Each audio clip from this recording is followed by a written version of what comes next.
Okay.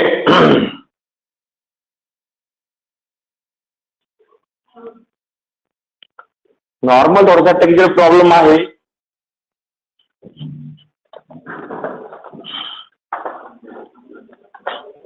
Okay, next question number 2.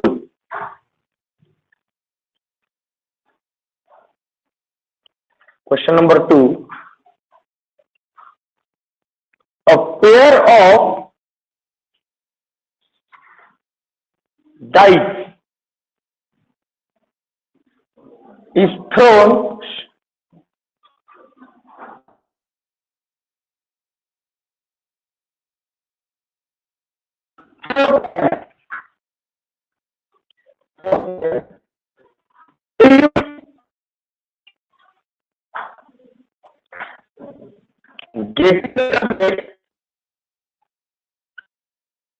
is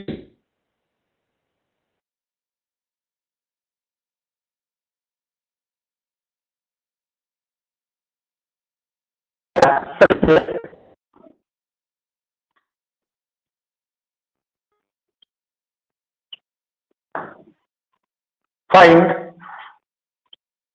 probability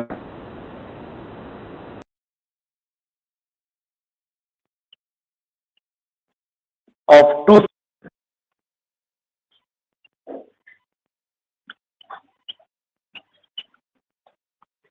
find the probability of two success.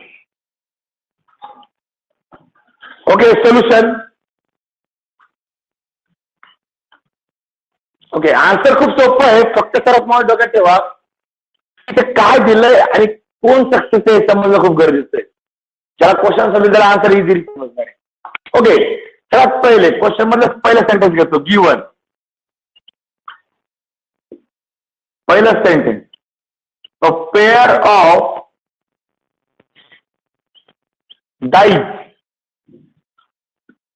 Is throne four times. म्हणजे दोन dies आहे, pair आहे, बरोबर आहे. की आपण एकदा नाही फेकत, त्याची 4 वेळा फेकतोय, बरोबर आहे. मग पेअर ऑफ डाईजचं सॅम्पल स्पेस तुम्हाला माहिती.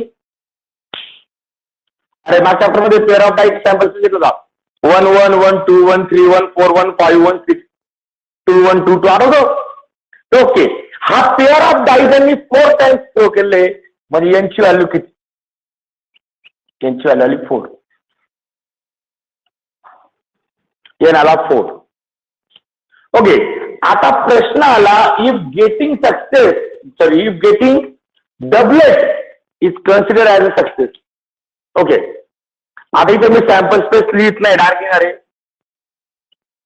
If getting a doublet is consider as a success,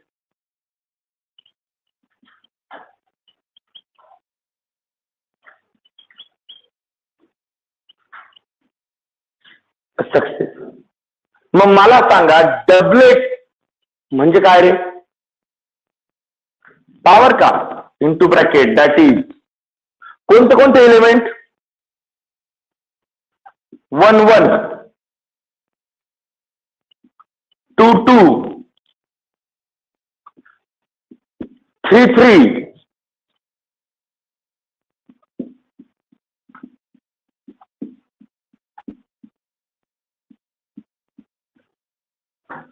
okay का बाळांनो? ही आहे डबलेट. किती आला डबलेट? 6. But how many? सगळे टोटल किती होते? 36. पेअर ऑफ डाईस येतात ना, 36 पैकी फक्त किती डबलेट आहे? 6. मग therefore P is equal to 6/36. हे कसं लिहिलंय समजणं गरजेचं आहे. नीट ऐका परत. हा 6/36 कसा आला? तुम्ही काय म्हणता? Getting doublet is consider as a. मग डबलेट म्हणजे काय? दोन्ही नंबर सेम आले पाहिजे. म्हणजे 1 1 ही एक डबलेट आहे, 2 2 3 3 4 4 5 5 6 6. हे डबलेट किती आहे? 6. पण जर मी अ पेअर ऑफ डाईसचा विचार केला तर ह्या 1 1 1 2 याच्यामध्ये सोडून तुम्ही विचार केला total number of sample element किती होते, याला आपल्याला 36 पैकी फक्त 6च डबलेट आहे, बरोबर ना. मग 6 आउट ऑफ 36. तो 36 कुठून आला, पेअर ऑफ डाईस पासून. इथे मुद्दाम मी हे लिहिले तुम्हाला समजेल की मी बाकीचे लिहिले 1 1 लिहिला, 1 2 1 3 1 4 1 लिहिला, म्हणजे 2 1 2 3 2 4 2 5 2 6 नाही लिहिला. याप्रमाणे सगळ्यांमध्ये फक्त एका रोटला एक सिरम केला डब्ल्यूट वाला. ओके, आता ते सॉल्व्ह करायचा 6. म्हणजे पी ची व्हॅल्यू किती आली, therefore P is equals to 1/6.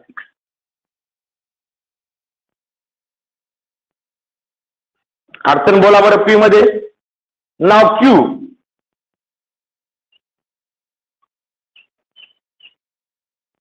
आता क्यू साठी काय सर, डबलेट 6 आहे, तर नॉन डबलेट जिथे डबल नंबर आला नाही असे किती एलिमेंट असतील तिथे, 30 अपॉन 36. क्यू आपण डायरेक्ट फॉर्म्युला घेतो, क्यू इज इक्वल टू 1 - 1/6. 6 ने क्रॉस मल्टिप्लाय केलं, 6 - 1/6 म्हणजे किती आला,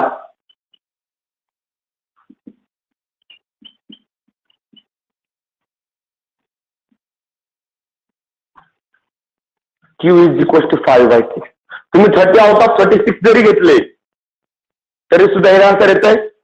ओके, एन भेटला, पी भेटला, क्यू भेटला, बरोबर आहे. आता पहिले पीएफ बनवायचा, फॉर्म्युला बनवून घ्यायचा, नंतर एक्स घ्यायचा. काही जण या एक्झाम्पल मध्ये एकच एक्स आहे डायरेक्ट घेतात, डायरेक्ट घ्यायचा नाही, हे डोक्यात ठेवा. ओके, मग आता काय घेणार तुम्ही, नाव पीएमएफ इज काय पेअरचा formula Siddhesh,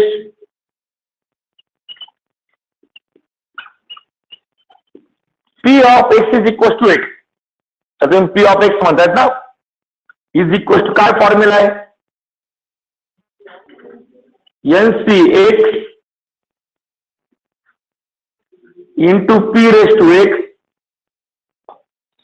into Q raise to N minus, where values of X वर कंडिशन आहे काय, व्हॅल्यूज ऑफ एक्स 0 पासून स्टार्ट होणार, 0 1 2 3 अप टू कुठपर्यंत जाऊ शकतात त्या फक्त एन पर्यंत. हा आहे पीएमएफचा फॉर्म्युला. त्याच्यामध्ये तुमच्याकडे एन आहे, पी आहे, क्यू आहे आणि परत हा एन पण आहे, इकडचा पण एन आहे. टाकून द्या या सगळ्या value.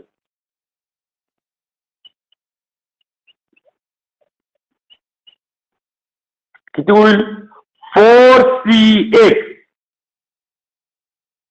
1/5 raise to x into 1/6, 5/6 raise to 4 - x, where x is equal to 0 1 2 3 and 4. सगळे लिहिले, काय 4 तर लिहायचे होते फक्त 4 पर्यंत. ओके, हा आला बाळांनो एनसी एक्सचा फॉर्म्युला. अडचण, अडचण. ओके, आता तुम्हाला सक्सेस कोणाचा फाइंड करायचा आहे, find the probability of 2 success. म्हणजे एक्सची व्हॅल्यू किती घ्यायची, 2. Okay, now we have to find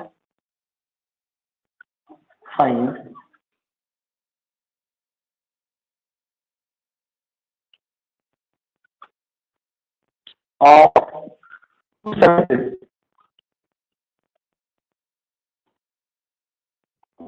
Therefore x is equal to 2. 6 value एकच,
ओके, वेळ दिलाय सॉल्व्ह करण्यासाठी. एक्सची व्हॅल्यू 2 घ्यायची आणि इक्वेशन नंबर 1 मध्ये पुट करायची. तुम्हाला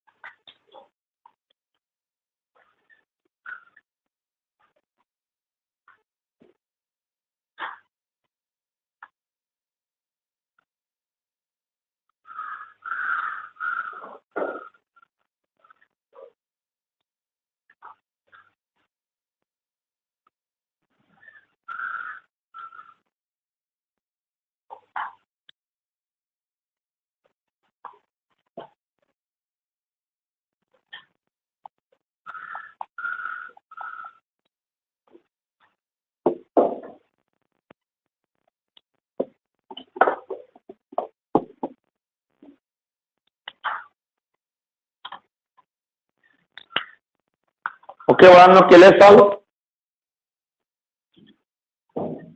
ओके, काय करायचं जर कोर इक्वेशन 1 बिकम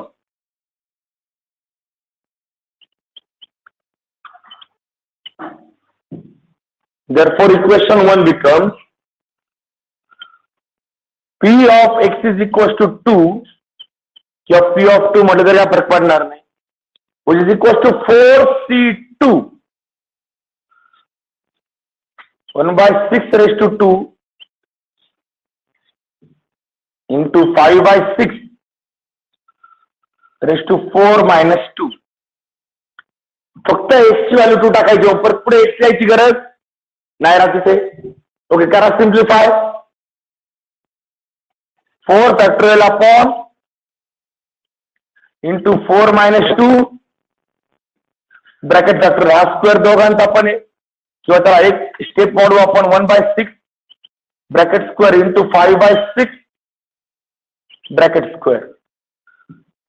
सिन्स इथे तुम्हाला एनसीआर चा फॉर्म्युला लिहायचा आहे.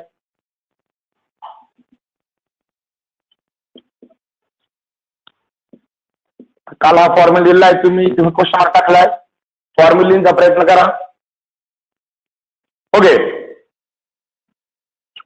हा जो न्यूमरेटरचा 4 फॅक्टोरियल टॉपिक आहे का 4 into 3 into 2 into 1 upon 2 factorial म्हणजे 2 into 1 इंटू ही सबट्रॅक्शन किती येईल रे 2 फॅक्टोरियल होईल परत म्हणजे किती होईल 2 into 1 into 1 square upon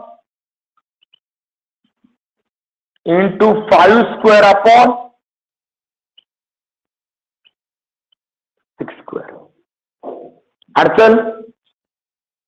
okay, 2 into 1 2 into 1 2 1 2 2 2 4 3 into 2 6 यातला 6 म्हणजे इथे काय उरलं, इथे उरला 1 square upon 6 into 5 square upon 6 square म्हणजेच किती आला 1 अपॉन 6 इंटू 25 अपॉन 36 म्हणजेच किती आला 25 अपॉन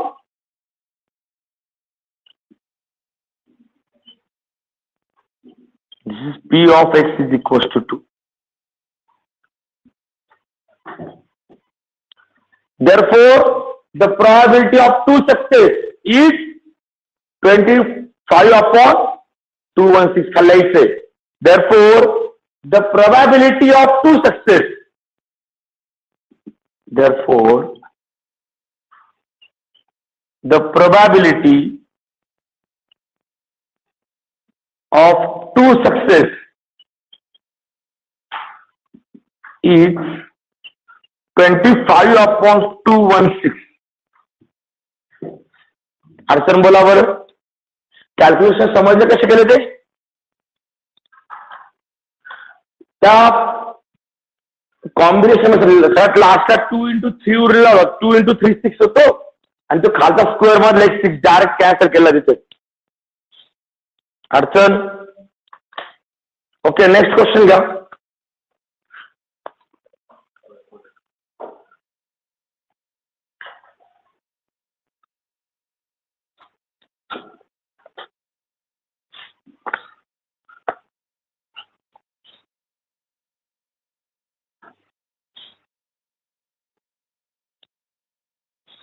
ओके, दिला क्वेश्चन, आन्सर समजला प्रत्येकाला?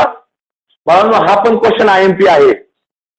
म्हणजे तुम्हाला डोक्यात ठेवायचं, IMPचा विचार न करता तुम्हाला पूर्ण एक्सरसाइज करायची. पण तरी पण असे एक्झाम्पल जिथे कॅल्क्युलेशन खूप इझिली होतात, शक्यतो असंच एक्झाम्पल येतं.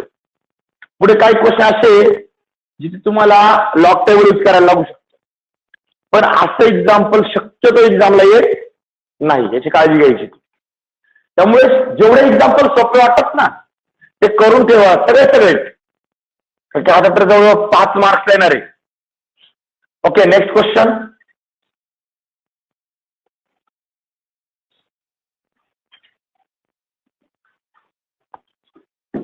Question number 3. Question number 3. There are 5%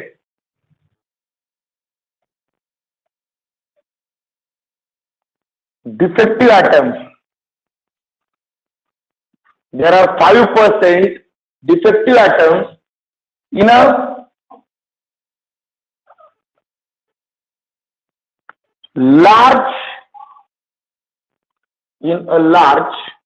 bulk of atoms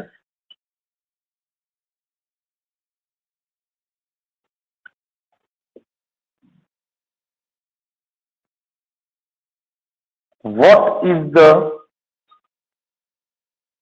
probability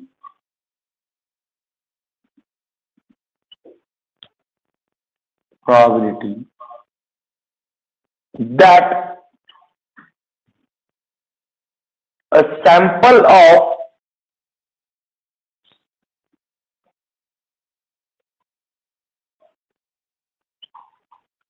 10 atoms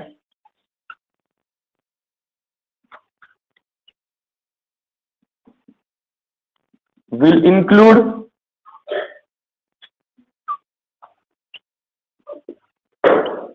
not more than one defective atom.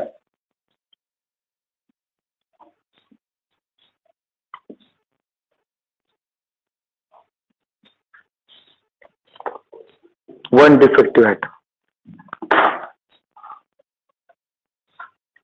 Okay, एकदा क्वेश्चन फक्त प्रॉपरली रीड करा, आयडिया समजून जाईल काय उद्योग आहे.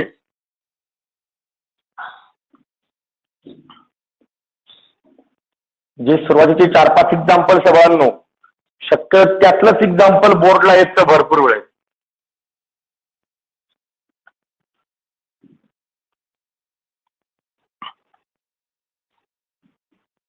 तर बऱ्यापैकी स्लो घेतोय, आन्सर समजणं खूप गरजेचं आहे. ओके, असा विचार करा, बरं का 2 मिनिटं, हे एक्झाम्पल थोडंसं आपण आपल्या भाषेत काय होतं, वी आर महाराष्ट्रीयन, आपल्या लोकांचा फायदा देख होत नाही आणि तोटा अजिबात देख होत नाही, खूप आनंद होतो. बरोबर आहे? ओके, आता नीट विचार करू आपण काय होतं बरं का एक्झाम्पल. 2 मिनिटं ते जाऊ बाकीचं आपण विचार करू स्वतः. ओके, तुमचं एक होलसेल दुकान आहे, इलेक्ट्रिक आयटम्स वगैरे काहीतरी आहे. तुम्ही काय केलं, लार्ज अमाऊंट ऑफ, आता दिवाळी आली आहे, खूप मोठी असाइनमेंट बोलवली. बरोबर आहे, कंपनीत खूप मोठा स्टॉक बोलवला. आता कंपनीतनं आलेली प्रत्येक वस्तू कॅश त्याची गॅरंटी का? काही अमाऊंट डिफेक्टिव्ह असते. बरोबर आहे, कंपनीने बॉक्स वरती लिहिलंय की there are 5% atoms will be defective. म्हणजे या बॉक्स मध्ये जितके काही लार्ज अमाऊंट ऑफ तुम्ही ऍटम जोडले, એટલે किती % डिफेक्टिव्ह असू शकतात?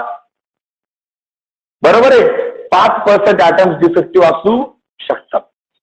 आज तुम्ही काय केलं, बॉक्स खोलला आणि वरती सॅम्पल साठी ठेवण्यासाठी 10 atoms रॅन्डमली काढले, का जे अनबॉक्स, जे बॉक्स मध्ये ते अनबॉक्स केलेले नाहीये ते काढले. आता ज्यावेळेस कस्टमर येणार तेव्हा तुम्ही ते समोर अनबॉक्स करणार. आणि किती सॅम्पल काउंट ठेवले तुम्ही काउंटरवरती? 10. बरोबर आहे, आणि या 10 पैकी तुम्हाला प्रोबॅबिलिटी फाइंड करायची आहे की not more than one atom is defective. एकापेक्षा जास्त ऍटम डिफेक्टिव्ह नसले पाहिजे. बरोबर आहे. मग किती ऍटम एक्सची व्हॅल्यू काय काय घेऊ शकतो आपण? 0, एक पण ऍटम डिफेक्टिव्ह नाही निघाला. 1 चालेल. नॉट मोर दॅन 1 म्हटलंय. 2 चालेल का? 3, 4, 5, 6, 7, 8, 9, 10 अजिबात नाही. फक्त 0 आणि 1. समजला? क्वेश्चन समजला प्रत्येकाला? स्वतःच एक्झाम करूया, खूप लवकर समज. ओके, मग ठीक आहे. आता आपण इथे पाहूया. हे सगळ्यात महत्वाचा मुद्दा आहे का तुम्ही त्या सॅम्पल, त्या ऍटम्स पैकी एक सॅम्पल चूज करा. हा तुमचा एक्सपेरिमेंट आहे आणि तो तुम्ही 10 वेळा करताय, कारण की 10 सॅम्पल निवडताय. बरोबर ना? म्हणजे आपण काय केलं,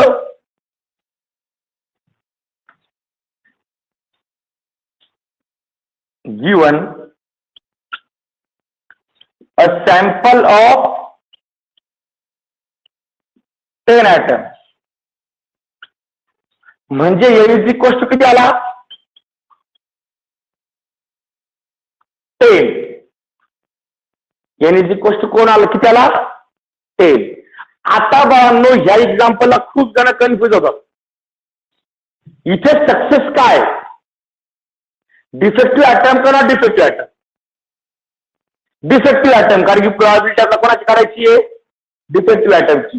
तुम्हाला त्याची प्रोबॅबिलिटी काढायची ना, तो सक्सेस असतो.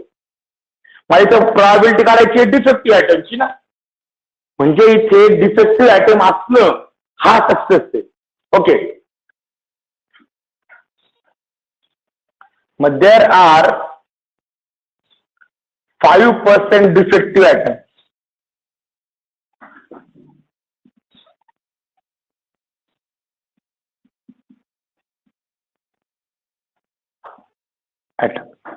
देअरफॉर पी ची व्हॅल्यू किती येईल रे? 5%. 5% म्हणजे 5/100% म्हणजे आपण 100 असतात ना. ओके, डिव्हिजन केली तर 1/20. 5 1 × 5. बरोबर आहे. म्हणजे पी ची व्हॅल्यू किती भेटली रे बाळांनो? 1/20. माझा प्रश्न आहे बाळांनो, क्यू किती येईल? Q is equal to 1 - P. म्हणजे क्यू ची व्हॅल्यू किती येईल? 1 - 1/20. या 20 ने जर याला क्रॉस मल्टिप्लाय केलं तर 20 - 1/20. देअरफॉर क्यू ची व्हॅल्यू किती झाली? 19/20. अडचण? एन भेटला, पी भेटला, क्यू भेटला. डायरेक्ट पहिले फाईन करायचा नाही. पहिले पीएमएफचं इक्वेशन बनवायचं. नेहमी डोक्यात ठेवा. देअरफॉर द पीएमएफ इज, काय फॉर्म्युला आहे पीएमएफचा? P of X is equal to X. कोणी जर फक्त पी ऑफ एक्स लिहिला चालतो, त्याला काय फरक पडत नाही. Which is equal to N C P raise to Q raise to where values of x starts from 0 1 2 up to कुठपर्यंत? ओके, याच्यामध्ये आपल्याकडे फक्त x नाहीये, बाकी सगळं आहे. मग टाकून द्या. देअरफॉर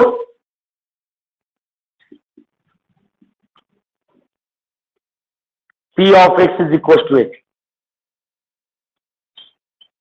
किती आला? 10cx into 1/20 raise to X into 19/20 raise to 10 - x, where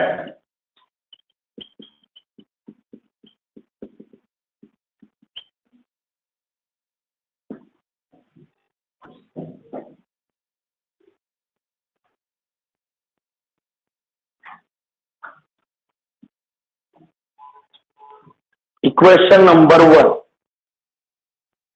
अडचण बोला.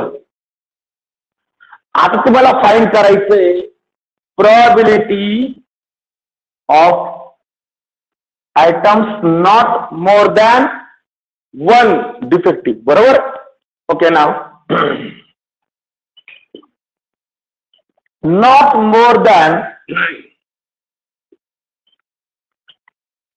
more than 1 defective atom.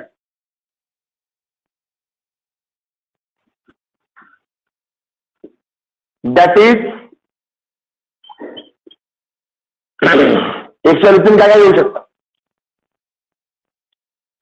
0 आणि 1 पेक्षा मोठी येऊ शकत नाही. नॉट मोर दॅन 1 म्हटलं ना, म्हणजे 1 पेक्षा मोठी चालणार नाही. पण मग 1 आणि 1 पेक्षा खाली पडत चालतील ना. 1 पेक्षा लहान एकच व्हॅल्यू 0. बरोबर आहे. मग 1चा 2 व्हॅल्यू भेटल्या म्हणजे हे इक्वेशन किती वापरावं लागणार 2 वेळा. पहिले 0 साठी नंतर 1 साठी. दोघांची काय घ्यायची सम. ओके. करा बरं सॉल्व पुढे.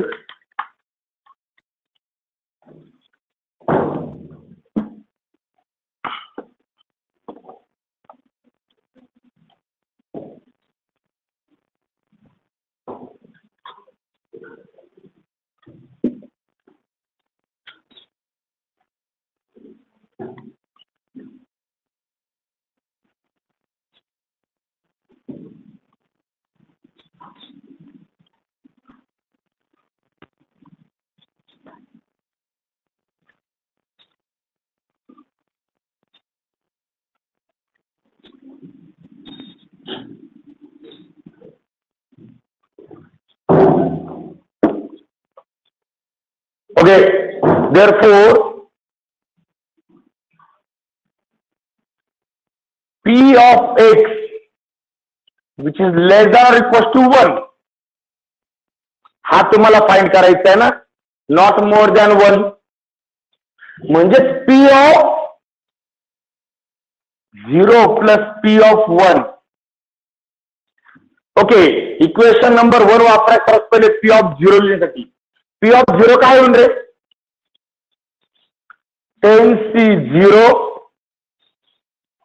1/20 raised to 0 into 19/20 raised to 10-0 हा झाला P of 0 plus P of 1 10C1 1/20 raised to 1 19/20 raised to 10-.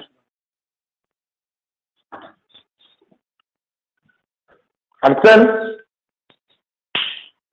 अरे अडचण. ओके. करा बरं सॉल्व. जागेकडे ऍडिट करून देतो मी. काय होईल 10C0 10 factorial upon 0 factorial into 10-0 bracket factorial into something raise to 0 1 म्हणजे हा तर 1 झाला.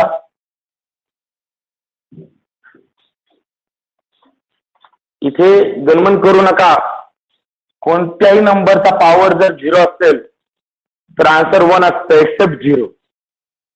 0 रेस टू 0 आला तर नॉट डिसाइडेड. ओके. आता पुढे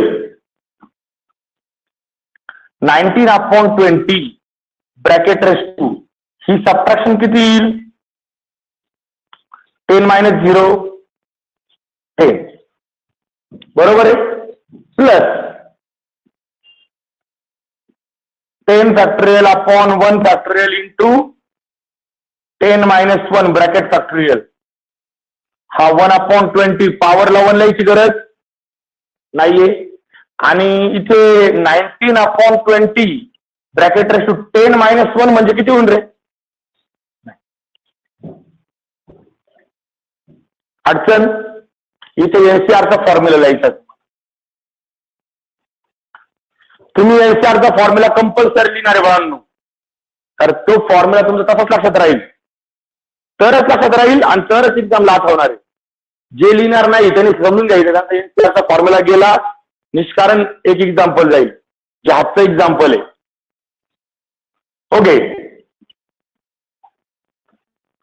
हा 10 फॅक्टोरियल आहे. आता 0 फॅक्टोरियलची व्हॅल्यू मी तुम्हाला काल सांगितली होती. 0 फॅक्टोरियलची व्हॅल्यू किती असते? 1 इंटू 10 मायनस 0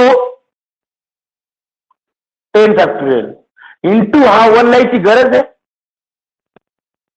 चला लिहूया परत माशाला कशाला खाल्ला, कॅन्सल करून दाखवतो तुम्हाला. ओके, हा जो 10 आहे पॉवरचा दोघांना यायचा देऊन टाकू. चला 19^10 अपॉन 20^10. कोणाला माहिती व्हॅल्यू 19^10 ची? नाही ना, मग डोकं नका राहू दे, तसाच बारा वाटतो. हा 10 फॅक्टोरियल म्हणजे तिला 10 इंटू 9 फॅक्टोरियल झालेल ना, अपॉन 1 फॅक्टोरियलची व्हॅल्यू इंटू 10 मायनस 9 10 मायनस 1 म्हणजे किती झाला? 9 फॅक्टोरियल इंटू तो 1/20 तसाच आहे इंटू हा जो पॉवर आहे हा दोघांना सेपरेट द्या म्हणजे किती होईल? 19^9 अपॉन 20^9. ही व्हॅल्यू माहिती आहे? नाही, मग घबरा, काय व्हॅल्यू पुट करायची गरज? 9 20 काय गरज? ओके, 10 फॅक्टोरियल 9 फॅक्टोरियल या 1 ला हा 1 कॅन्सल, 1 ला 1 कॅन्सल होऊ शकतो ना, बाकीचे नंबर कॅन्सल होता. 1 ला 1 का नाही कॅन्सल होऊ शकत? ओके, तिकडचा 1 आहे, तुम्ही त्या 1 ला कॅन्सल करू शकताय, काय अडचण नाही. ओके, देअरफॉर काय उरलं पहा बरं का, 19^10 अपॉन 20^10. आता काही जण हे कॅल्क्युलेशन पाहून असे घाबरले असते. फक्त घाबरायचं नाही, शांत जर बसले एकदम आरामात आन्सर आहे ना. 10 इथे डिव्हिजन होते बरोबर आहे, पण मी ती करत नाही. अपॉन 20 या 1 ला हा 1 कॅन्सल केला बस का, इंटू 19^9 अपॉन 20^9. अडचण बोला. म्हणजेच हा जो आहे हा मला असा लिहिता आला असताना रे, 19^10 upon 20^10 plus 10 into 19^9 upon 20^10. 9 plus 1 बरोबर आहे. हा, आता न्यूमरेटर मधनं काय कॉमन निघेल? 19^9 कॉमन निघाला, अपॉन डिनॉमिनेटर मध्ये 20^10 कॉमन निघाला, इंटू ब्रॅकेट काय शिल्लक राहिला? इथे राहिला 19 शिल्लक राहिला आणि इथे फक्त 10 शिल्लक राहिला बरोबर आहे. आता ऍडिशन होईल म्हणजे फायनल आन्सर किती झालं? 19^9 अपॉन 20^10 इंटू, येतंय कॅल्क्युलेशन? नाही ना, बरं वाटतं असं. दिस इज फायनल आन्सर.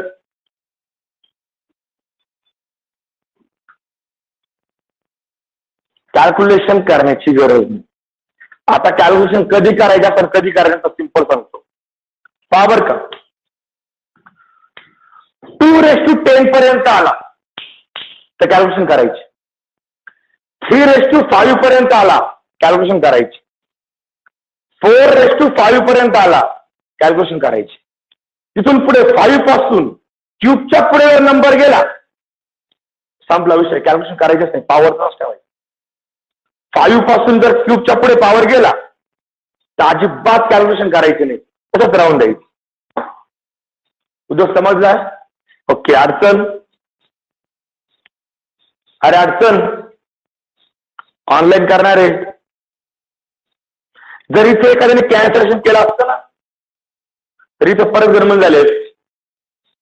बरोबर आहे. म्हणून मी कॅन्सलेशन केलं नाही. मेन मी टार्गेट ठेवलं डिनॉमिनेटर सेम करण्यात, म्हणजे ऍडिशन सोपी होऊन जात. अडचण? अरे रत्नांनो अडचण. ठीक आहे, फोटो घ्या.